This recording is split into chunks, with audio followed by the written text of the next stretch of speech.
get money from Russia. Now, about your thing last night, I knew all about that. And through John Ratcliffe, who is fantastic, DNI, he said the one thing that's common to both of them, they both want you to lose, because there has been nobody tougher to Russia between the sanctions.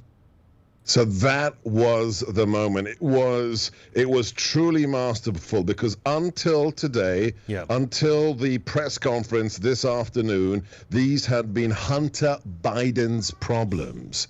When he said, your family got the Moscow money, he's flipped the narrative to the truth that this is a criminal cartel. Are we good to go, Chris? I don't know. I'm still working on it. But, he oh, I hear Gorka, they say. We hear Gorka. Okay. Right. So I think we got it worked out. The Gorka has landed. The Gorka, I think that's right. Give us your take, your response to the moments of the debate. Was it the same all the way through, or was there a switch?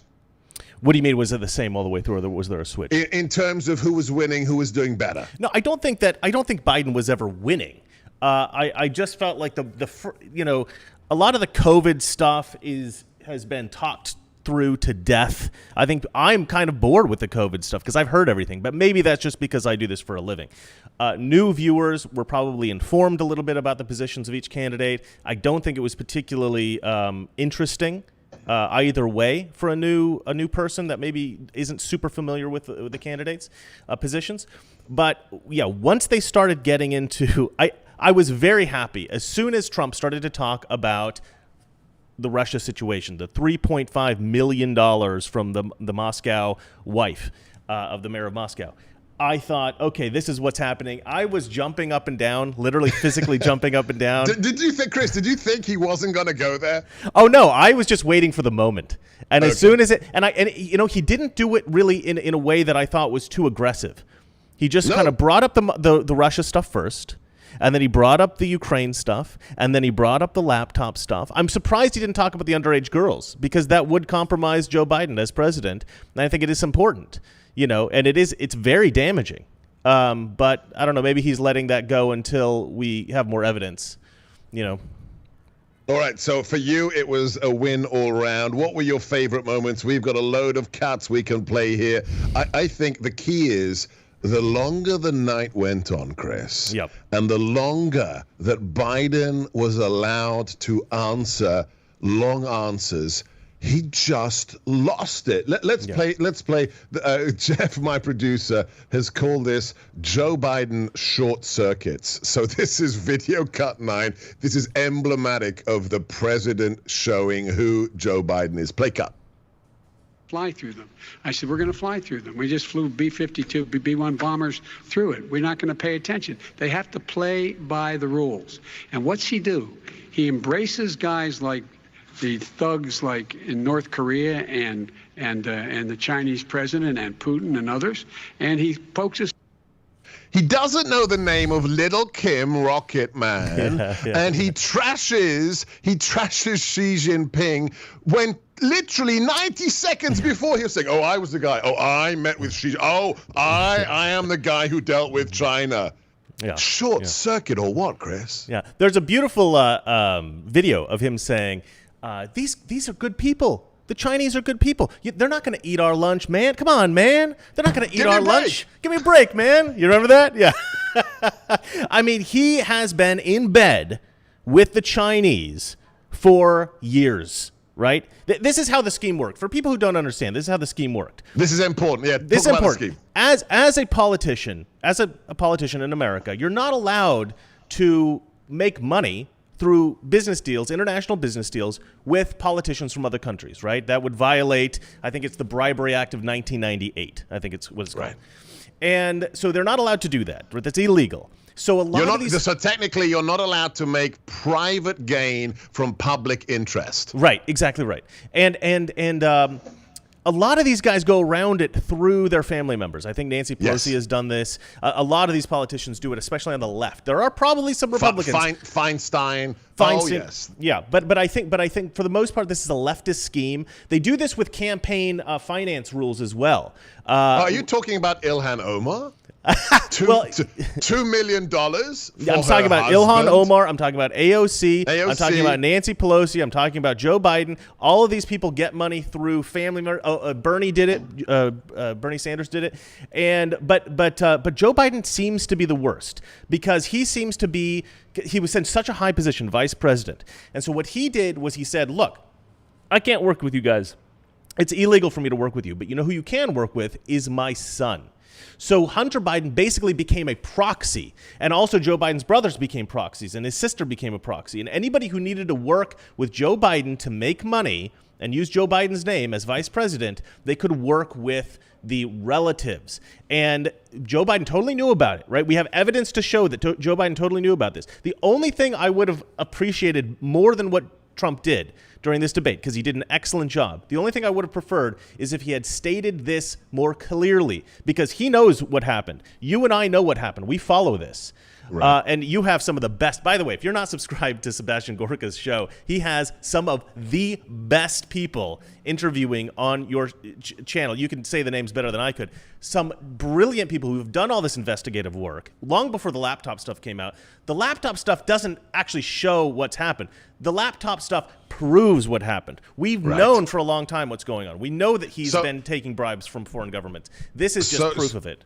In the last 3 days, 4 days, you've done some sterling videos. So for my guys that haven't seen these, you subscribe to Mr. Reagan. You watch these. There's like a 5-minute video, a 7-minute video. I did a 5-minute video real short just to give people a sense of what's happening because it's so convoluted, so hard to understand for so many people. There's so much corruption. There's so much corruption. But the guys that come on this show, so it's Lee Smith, it's John Solomon, it's Sarah Carter, and of course the guy who has been cataloging it on both left and right for years is Peter Schweitzer. So check out Profiles in Corruption, and also Riding the Tiger, I think, is the movie you can watch that he made about the Biden family corruption. So this is what I think, Chris, you were missing, is the extra details. So and secret empires as well. And secret empires. So it's hard for anyone to keep up with this stuff. So much. Even people for us that are in the media every single day.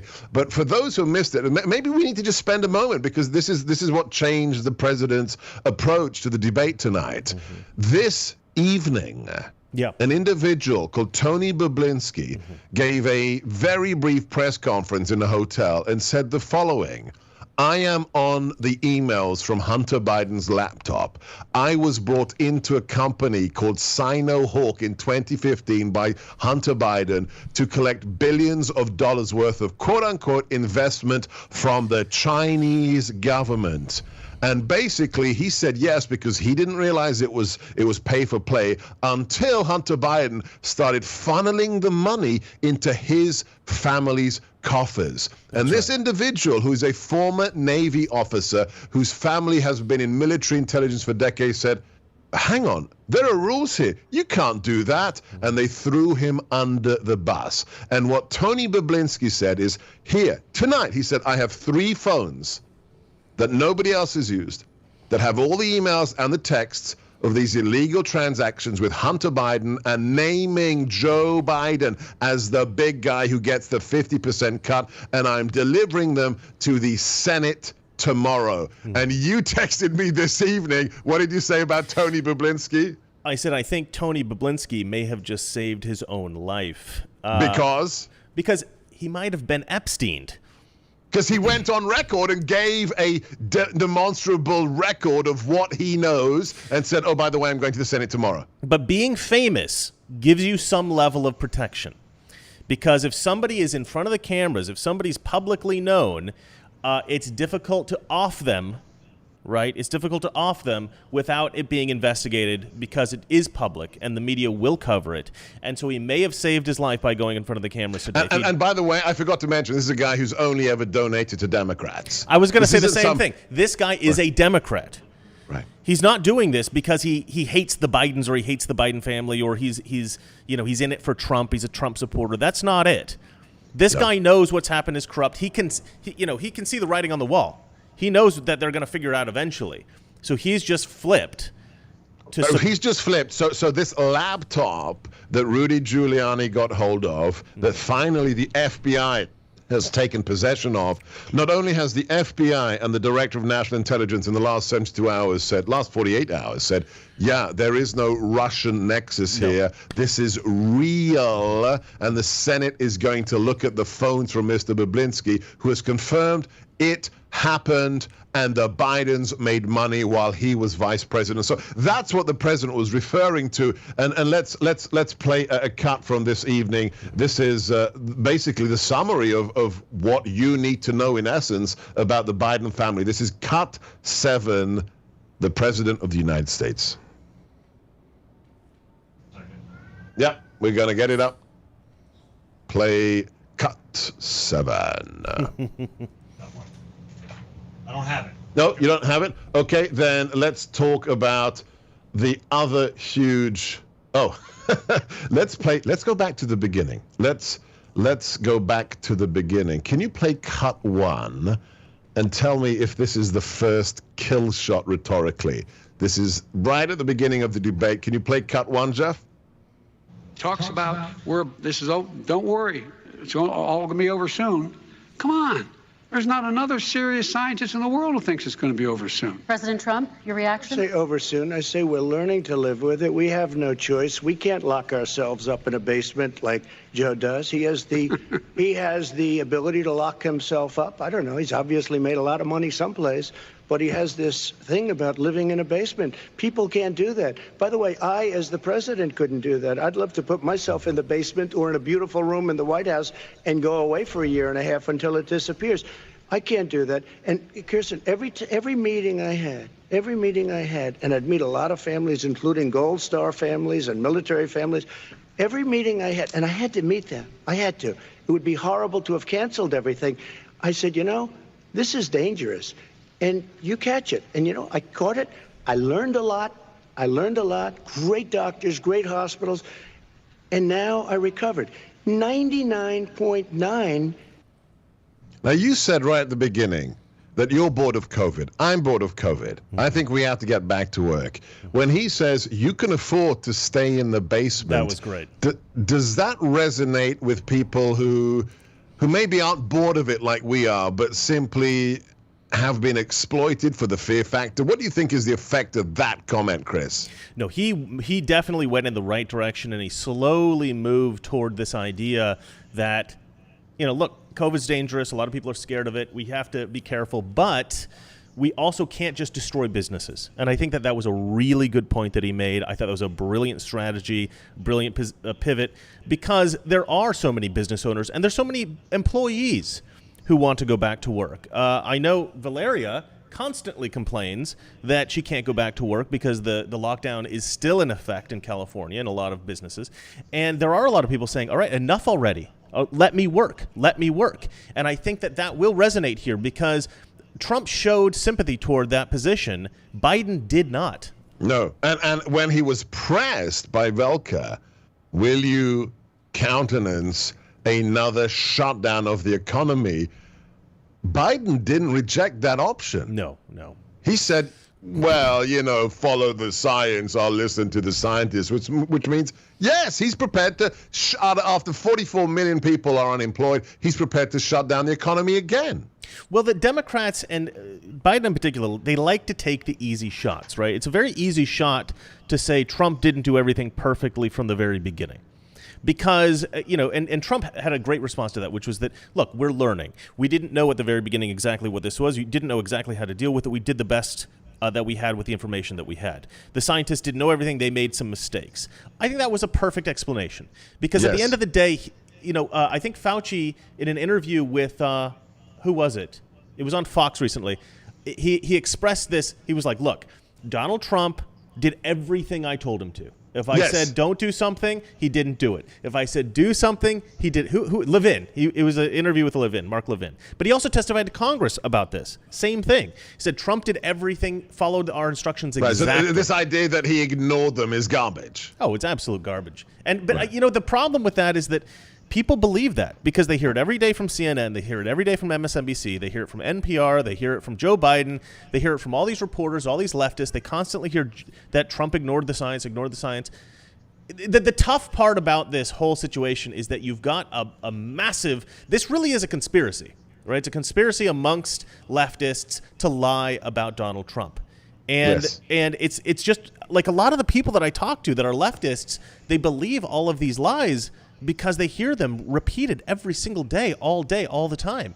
And it's like, how So do this you... is this is the question I have to ask you, because I'm here in the swamp. You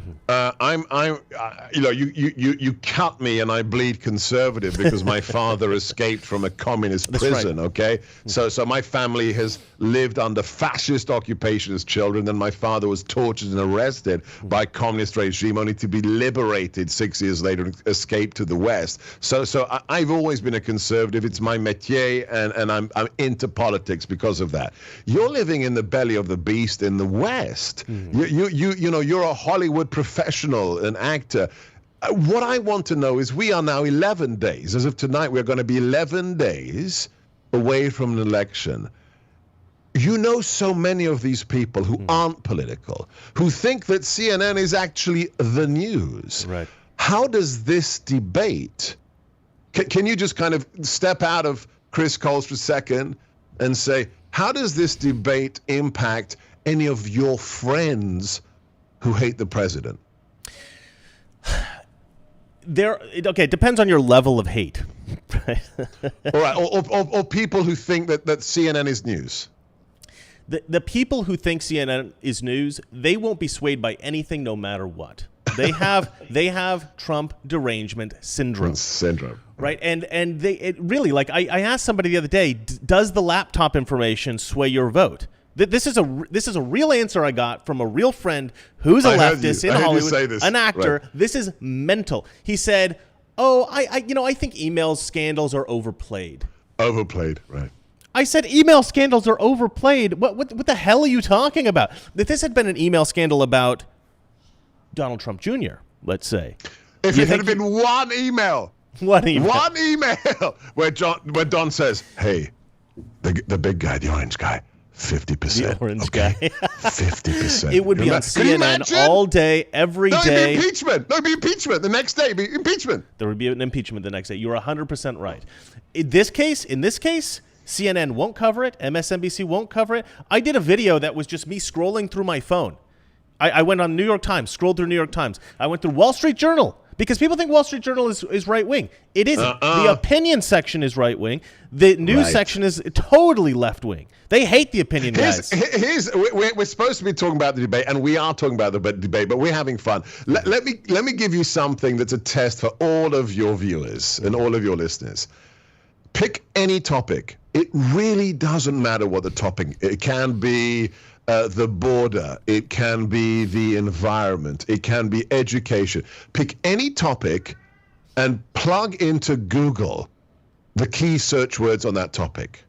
Yeah. And then do the following experiment. Tell me on which page of the search the first conservative news source can be found. Because I'll tell you, it doesn't matter what the topic is.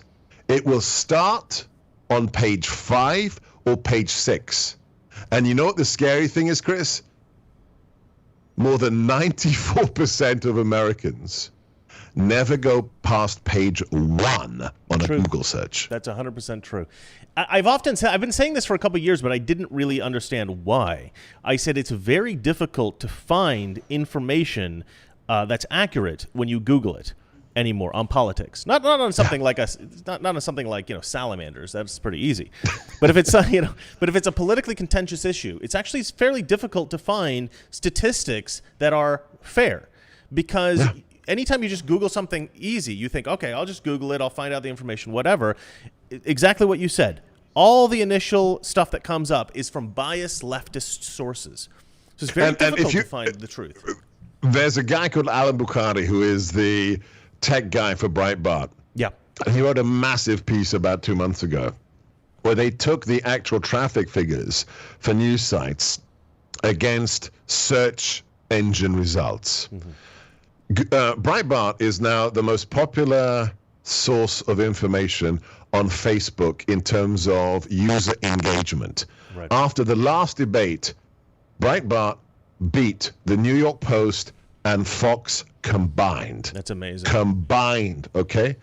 But when you do a search on a topic, it comes second to last in the rankings of Google search results. Well, I'll tell you what, I switched to Bing a long time ago. Microsoft's Is Bing good enough? Oh, Bing's fantastic. Bing's a fine search engine, but I'll say this. A lot of people don't like Bing because it's Microsoft. They don't like Bill Gates. So a lot of people recommend this this search engine called DuckDuckGo. DuckDuckGo, yeah. There's DuckDuckGo, there's Mozilla, but yeah, these are the ones that aren't Google. Okay, we've got, I don't know how this happened, because I didn't mention our phone number. Our call board is absolutely full. We got to talk a bit more about this, and I've got to be on John Batchelor's show in half an hour. But in principle, would you be open to taking some calls from listeners across the country? Absolutely. Send them through. Okay, good. All right. So first, I've got a couple of more cuts. These are just so good. So in the emails, there's somebody called the big guy. The big guy is Biden, who gets the 50% cut. Joe Biden. Sorry, Joe Biden. And I wasn't sure the president was going to go there. I'm so happy he did. He went there. This is cut 3. About $750, which I think is a filing fee. But let me just tell you, I prepaid millions and millions of dollars in taxes. Number one. Number two, I don't make money from China. You do. I don't make money from Ukraine. You do. I don't make money from Russia. You made $3.5 million, Joe, and your son gave you. They even have a statement that we have to give 10% to the big man. You're the big man, I think. I don't know. Maybe you're not. But you're the big man, I think. Your son said we have to give 10% to the big man. Joe, what's that all about? It's terrible. All right, gentlemen, I want to ask you both some questions about all of this, but I'm going to let you both respond very quickly. Now, he should have said big guy, but he said big. Are you the big man? I like Joe? big man better. I like big man better. It was almost like calling somebody it's the come on man. No, because it's like the come on man, right? It's like, come on, man. Are you the big man? It's also a little like belittling, like, how you doing, chief? You know, like, obviously that guy isn't chief.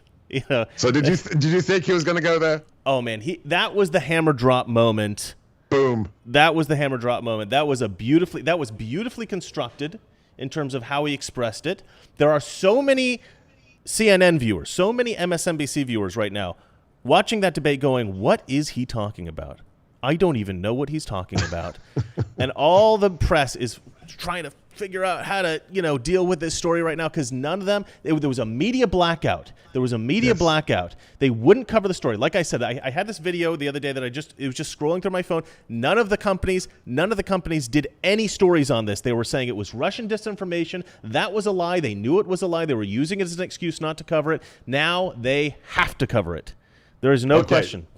We've got a full call board. You said you're willing. You're very gracious. Yeah, there's a caller from Florida who said his family's made a very interesting decision. So, Clarence, line 3, you're talking to Chris and Sebastian. Clarence! Oh, what happened to Clarence? They've always voted Democrats. Oh, hang on. Start again, Clarence. We missed. He dropped. Clarence, call back. No. So Clarence says his family were all Democrats, and now they're going to vote for Trump. I love Call Clarence. us back. The number is 833-33-GORKA. That's 833-334-6752. And Anthony picked up something that I picked up, and I'm wondering if you did, Chris. We're going to the Catskills. Let's go to New York, line 4. Anthony. Anthony, I'm a retired New York City police officer. God bless. And I picked up, and God bless you. You have a great show. I don't miss you. He said it was a question that was asked. I don't know what it was about, but he said his answer was, I wasn't the president. The question was immigration, and the president hammered him. You had 8 years. Why didn't you fix it? And Anthony, what did Biden say? He said, I wasn't the president. I wasn't the president. He threw him right under the bus. Fabulous, Anthony. You caught it. Did you catch that, Chris? Oh, absolutely. How about that voice Anthony's got? It's a beautiful voice you got there, buddy. That is a great voice. We might have to get some adverts and liners recorded by Anthony. Stay on the line. I want to give you a signed copy of the War for America song. We do it on the radio show, but for your service, God bless you, Anthony. Isn't that significant? The guy who was, hang on, Chris, the guy was campaigning for Joe yesterday. And he threw Obama under the bus today. I was hoping that Trump was going to say, after he said that, he said one other thing. I can't remember what he said, but I was hoping Trump would turn to him and go, "Are you saying you're going to be a better president than Barack Obama?" Tell the American people right now, I'm a better president than Barack Obama. That's good. I was hoping he would good. say that, because that's essentially what he was saying. All right, let's go to JJ. Let's go to Nebraska, line 3, JJ. Fellas, first of all, I love your show and a great conversation. Secondly, the difference between Joe Biden and Donald Trump. Donald Trump doesn't have to fake his love for America. Yes. Beautiful, beautiful. Expand on that, JJ. Well, it's you can tell by the way that Joe Biden addresses the topic of America that he has many, many fundamental problems with America. He dislikes everything about our founding. He dislikes everything about where conservatives have always tried to take America, which is to more freedom, more wealth, and less regulation. He dislikes fundamentally all of the things that make America America. And so when you look at, if you were to ask both of these men, what is it you love most about America? Joe Biden would try to wax poetic with schmaltz about Scranton and Delaware, whereas with Donald Trump, every time he speaks from his heart about America, it is an infectious thing. You understand that this man, from his very heart and soul, fundamentally loves America, and it comes through. No, you're absolutely right, JJ. Did you catch, Chris, that again, I couldn't believe my ears. Joe Biden said, "We haven't lived up. This was a dream and we haven't." He dissed he says that America. all the time. Yeah. No, but he did it tonight. Yeah. He did it tonight. I'll tell you what, I disagree a little bit with AJ. I think that you're pretty much spot on here with Democrats generally, generally, at least the ones in political office. But I will say this, I'm not so sure that Biden cares one way or another whether this is a communist country or not. I think all Biden cares about is whether his family gets paid. That's what I think that Biden cares about. And he will use whatever system of government we have, and he will try to exploit it to make money. Democrats care about power. They care about money. Look at Nancy Pelosi. Look at all these guys. A lot of the stuff that they say is whatever way the wind blows, because they need to get elected for more power. A lot of the Democrat position is all it is. Conservatives are about principles, because we love this country. And you're absolutely right. Trump doesn't have to hide it. He didn't go, or he doesn't have to fake it. Biden is such a phony. Trump has so much money. He never took political office to get more money. That was never the point. The point He wasn't a politician. He wasn't a politician. The point was to make America great again, and he's done it, and he'll do it again after COVID, after we can come back from COVID, bounce back from COVID.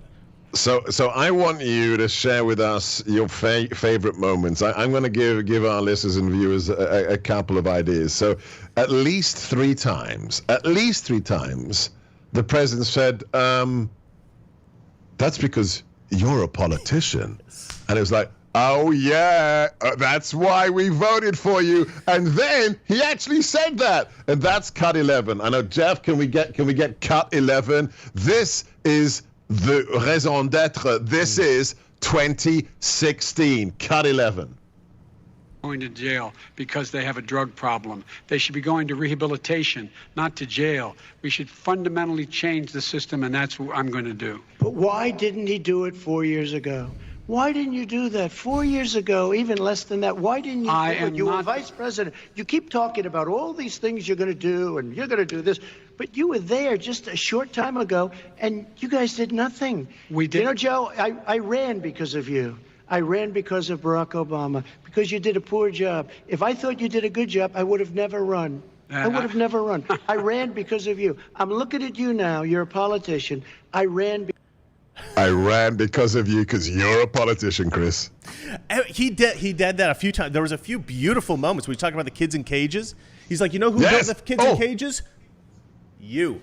We actually have that. We have that cut, Jeff. Oh my gosh! I know it's beautiful. like a minute and a half. Cut it off. It's too long. But I think this. I've been waiting for the president to do this with Joe Biden. Cut 6.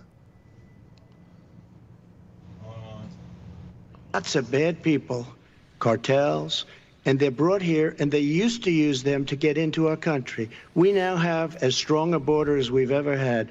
We're over 400 miles of brand new wall. You see the numbers, and we let people in, but they have to come in legally, and they come in through But merit. how will you reunite these kids with their Let families, me just tell you, Mr. they President? built cages. You know, they used to say, I built the cages, and then they had a picture in a certain newspaper, and it was a picture of these horrible cages, and they said, look at these cages. President Trump built them, and then it was determined they were built in 2014. That was him. Do you They have a built plan to cages. reunite the kids? Yes, with we're their working on families? it we're trying very hard. But a lot of these kids come out without the parents. They come over through cartels and through coyotes and through gangs. Vice President Biden, let me bring you into this 525 conversation. Quick response and then another question to you. These 500 plus kids came with parents.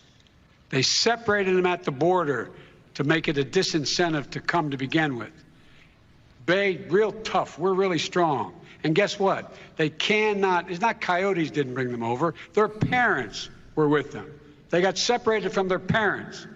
And it makes us a laughing stock and violates every notion of who we are as a nation. Let me ask you a follow-up Kristen, question. they did it. We changed the policy. Your response they to that? They did it. We changed. did not They built the separate cages. the- Who built the cages, Joe? Let's talk about what Who we're built the talking about. cages, Let's Joe? talk about what we're talking about. What happened? Parents were ripped, their kids were ripped from their arms and separated. And now they cannot find over 500 of sets of those parents, and those kids are alone. Nowhere to go. Nowhere to go.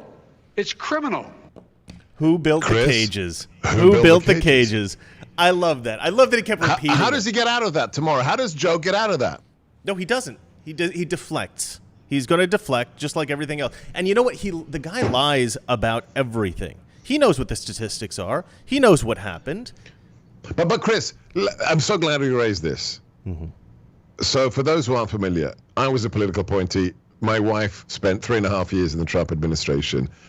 That was lying to the American people. Straight up. These children weren't brought across by their families. No.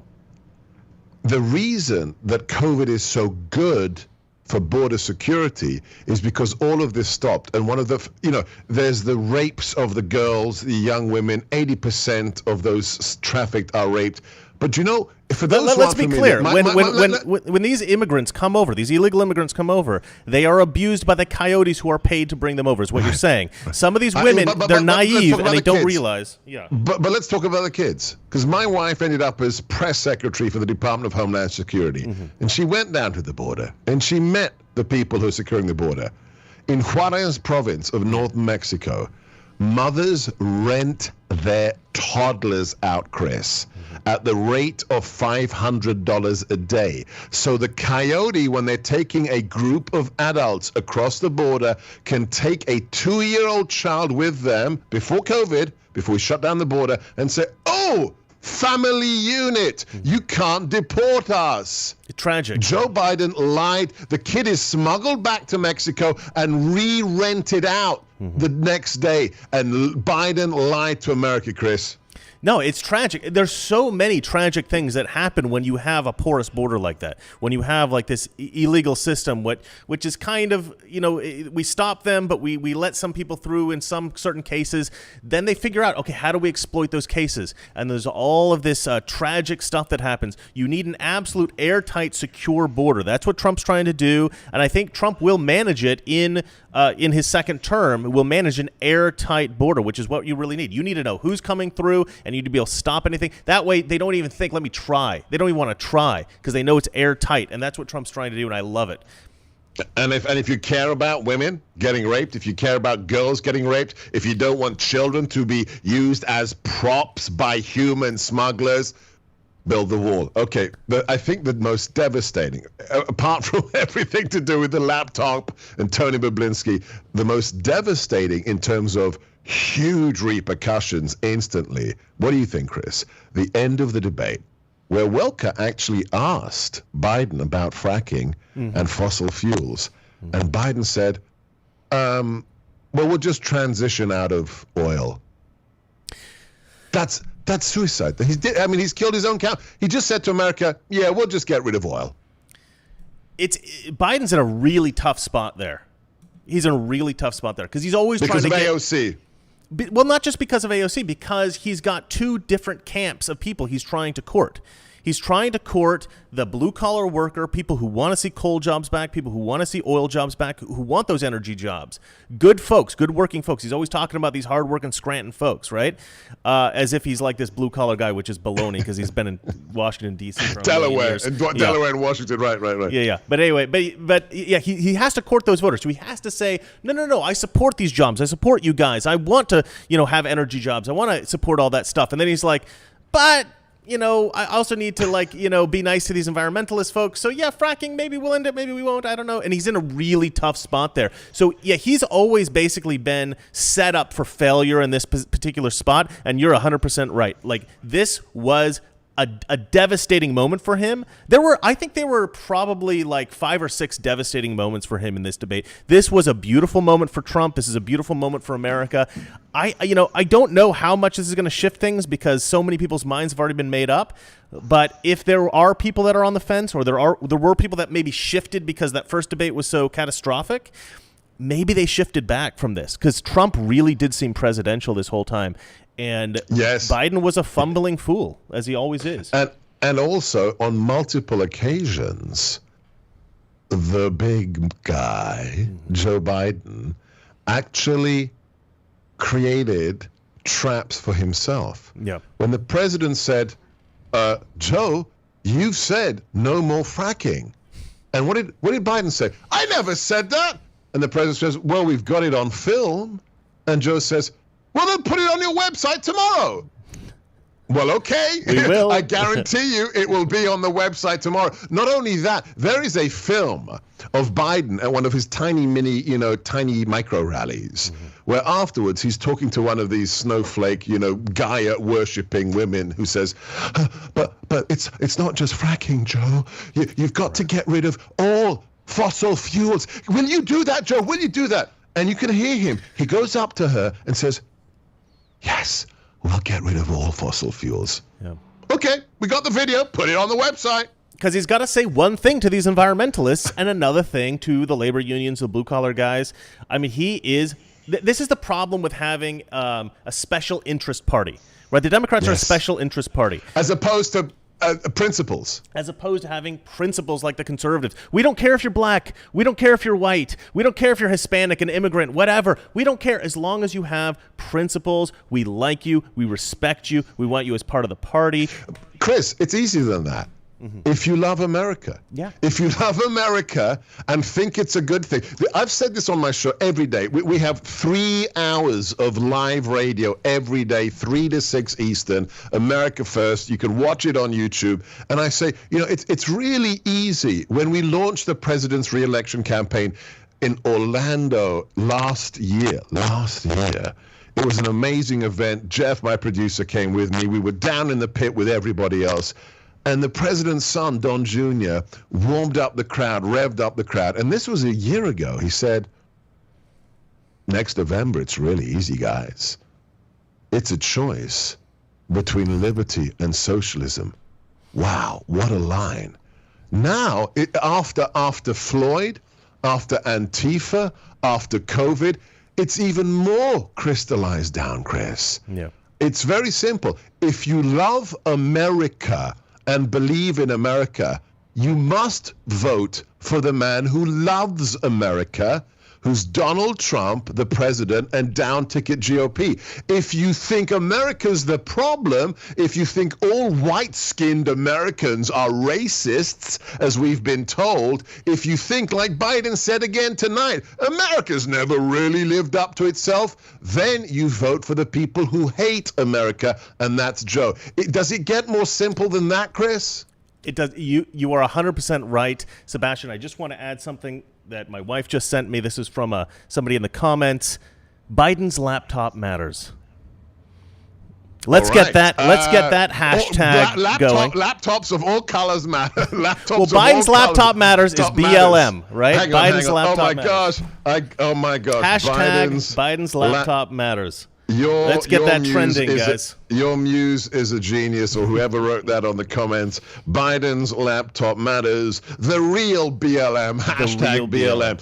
Let's go to one more call. God bless you guys. Craig in Florida, line 5. Dr. Gorka, Mr. Reagan, love both your shows. I think that Biden's laptop matters is absolutely brilliant. President Trump just completely dominated the debate tonight. And I think that maybe it shouldn't be overlooked what a huge bomb Tony B dropped on there, and how I think that that's probably going to tie in the emails on Biden's laptop to the pay-for-play scheme that he had with Hunter Biden going on not only in Ukraine but China.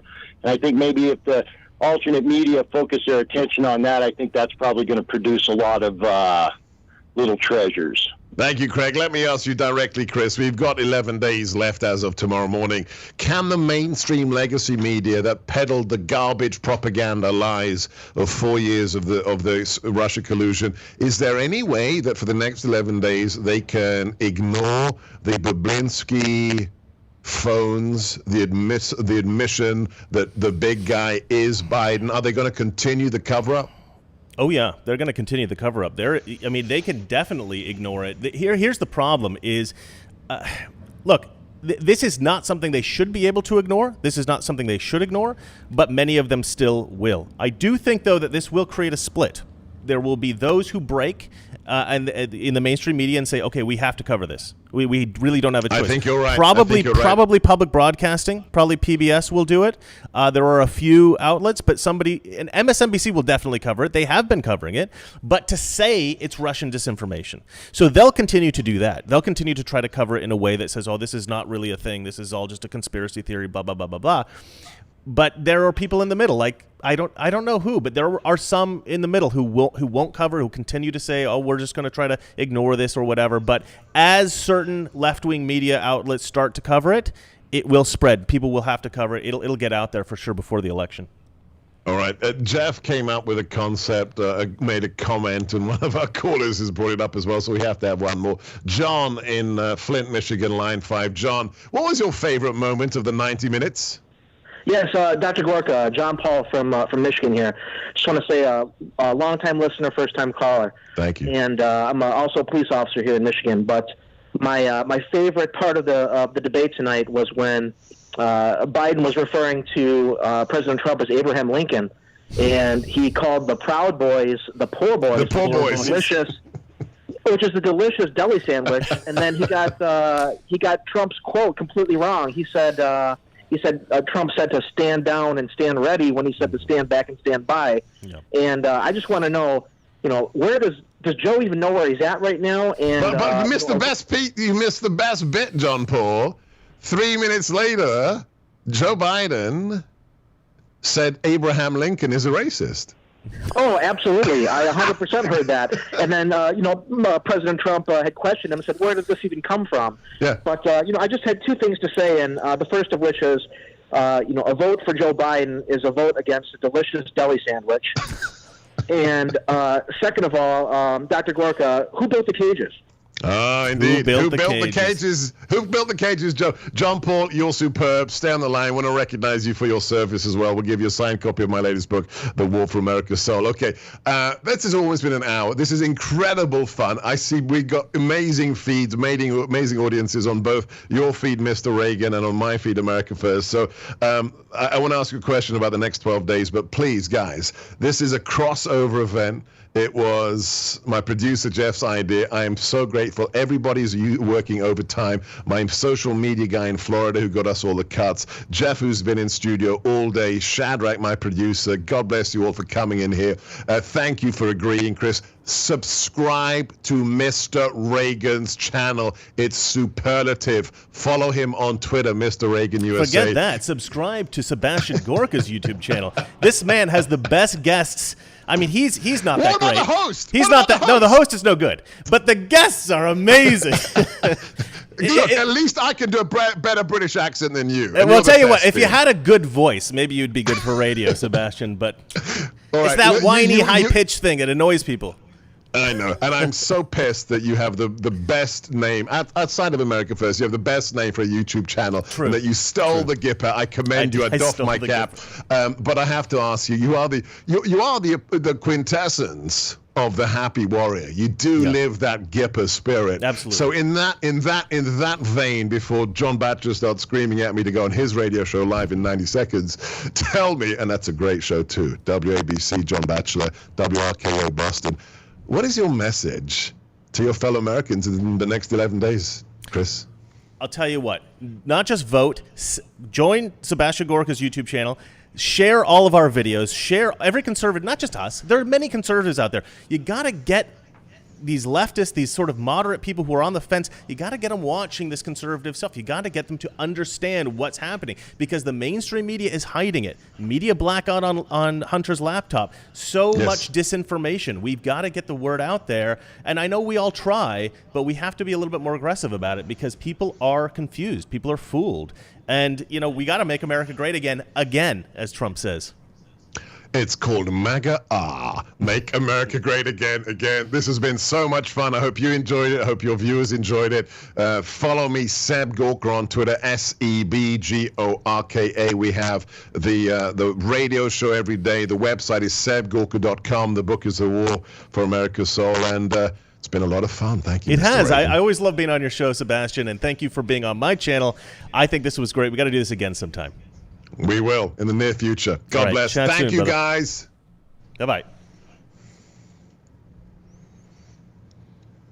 John? How you doing? It's Nick Malone with the John. Hey, Nick.